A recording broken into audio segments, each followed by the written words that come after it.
I'm Lynsey Graeff, and I'm breaking it down. At POPPYN, we're always trying to give you a different perspective of youth news in Philly, but I'm here today to help you break down the news you're getting from the mainstream media as well. There are a few key questions you should be asking yourself when you're digesting the news. I'm going to use media coverage of a current issue facing young people in Philly as an example of how you can be a critical media consumer. Maybe you haven't heard, but there's been a few grassroots uprisings going on lately. A lot of young people are dissatisfied with administrators who haven't allowed them to have a voice. These students have taken to the streets. No, I'm not talking about the political revolutions in North Africa and the Middle East. I'm talking about some courageous young people here in your own city who are standing up to what they see as oppressive forces. In case you've missed the action, students from at least 3 Philadelphia high schools have staged walkouts in protest of the radical planned restructuring of their schools. Although the actions of students from Martin Luther King Jr., Auden Reed, and West Philly high schools have been labeled misconduct, some members of the community are proud of the youth for taking charge of their education.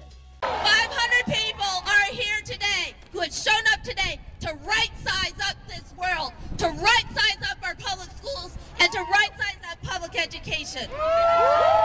Many people come out because they have experienced firsthand how the district intimidates and it silences voices, the very voices that could actually help to affect lasting and meaningful change. So to begin deconstructing, let's take this article from the 6ABC Action News website and ask ourselves a few questions. This is a pretty concise article about an issue that holds a great deal of weight for high school students across the city. So to understand why that might be the case, let's figure out, who is the target audience? Did you know that the median age for the viewers of ABC, NBC, and CBS Nightly News is between 61 and 63 years old? Most 61 to 63-year-olds don't have a vested interest in issues facing Philadelphia high schools. Therefore, less scandalous stories pertaining to schools might be missing or abbreviated on the major networks. Let's take a look at another article about these high school protests posted on NBC's website. At first glance, you'll notice the coverage is also rather brief. At second glance, you'll notice these articles are exactly the same. Why?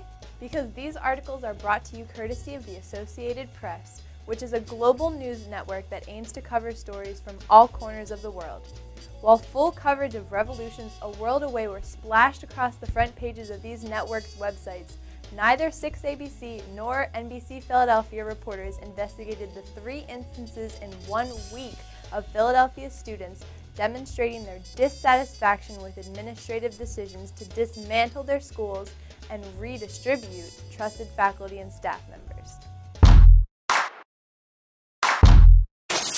As we try to figure out whether this brief article is presenting a balanced account of the walkouts, let's consider what is missing.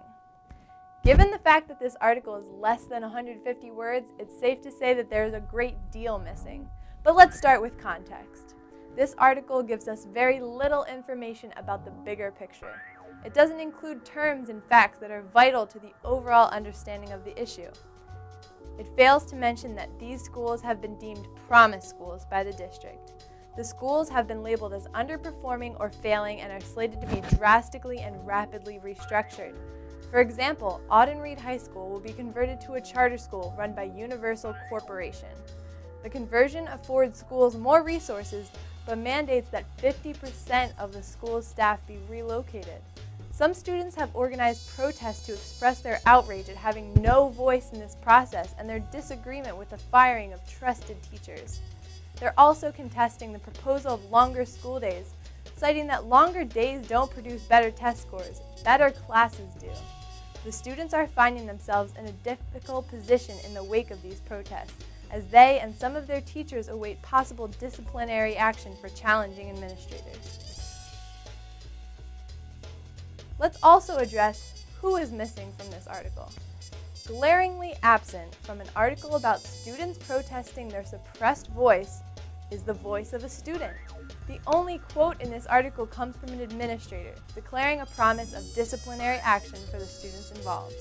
Even this quote has been altered to create an overall tone of disapproval in this brief article. Let's see that quote again. The district will hold students accountable for their misconduct. Now, let's compare that to the complete version of that sentence released by the district, which reads, "The School District of Philadelphia is absolutely committed to preserving the rights of students to express their opinions about decisions that affect them, but the district does not approve this type of behavior and will hold students accountable for their misconduct." Notice how the commitment to student voice is erased from the news report. So, we can readily conclude that the major networks pay very little attention to an important issue. But where can we turn to stay informed? The Philadelphia Inquirer had a fairly balanced article about this issue, and some pieces by the Inquirer are conveniently featured on philly.com. Also, a great place to turn for info about local school-related issues is the Philadelphia Public School Notebook, which features in-depth and energetic articles on their website, www.thenotebook.org. Another great fringe outlet for news is WHYY's newsworks.org, which focuses on community concerns and input. So next time you're processing the news, don't forget to question the media sources and seek other outlets where you can get a different perspective on the issue. Tune in next time for more tools on being a savvy media consumer with Breaking It Down.